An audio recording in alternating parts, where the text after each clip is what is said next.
عزیزم تو الان پول برای چی میخوای؟ میخوام دیگه، حتما باید بهت بگم. اصلا مگه من زنت نیستم؟ تو نباید ماهانه پول تو جیب من بذاری؟ کی گفته باید این کارو بکنم؟ همه زن و شوهرها همینن. من و خودتو نبین. مشکل اینجاست الان نکردی، فکر میکنی وظیفه‌ای نداری. این حرفای تو نیستا. قشنگ معلومه یک پرت کرده. همون دیگه، انقدر رعایت حالتو کردم که الان این چیزا برات عجیب میاد.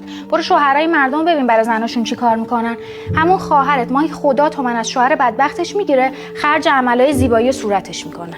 آقا من نمیخوام جای تو عمل کنی شما. همینجوری دوست دارم، نچرال، واقعی. چیه بابا همین یاد گرفتن خودشونو بزک دوزک کنن که چی بشه؟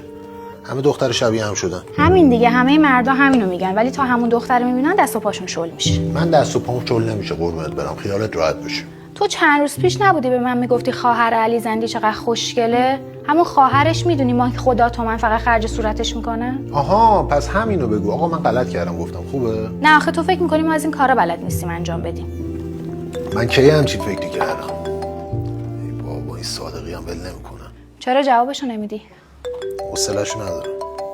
جوابشو بده. یعنی چی؟ مگه نمیگی صادقیه؟ جوابشو بده. تو چرا این مدلی با من حرف میزنی؟ واسه چی رمز گوشی تو عوض کردی؟ چون گوشی یه چیز شخصیه، دلیل نمیشه رمزش داشته باشی. آها، یعنی اگه منم رمزم عوض کنم مشکلی نداری؟ معلومه که ندارم. شاید دوتا چیز توش باشه دوست نداشته باشم ببینی. مثلا چه چیزی؟ حالا هر چی. الان تو چقدر پول میخوای؟ آها، به اینجا که میرسه بحثو عوض میکنی. بحث چی رو عوض میکنم بابا؟ این رفیقای من بددهنن، 4 تا فوش میدن دوست ندارم ببینی. الان این شد دلیل به نظرت؟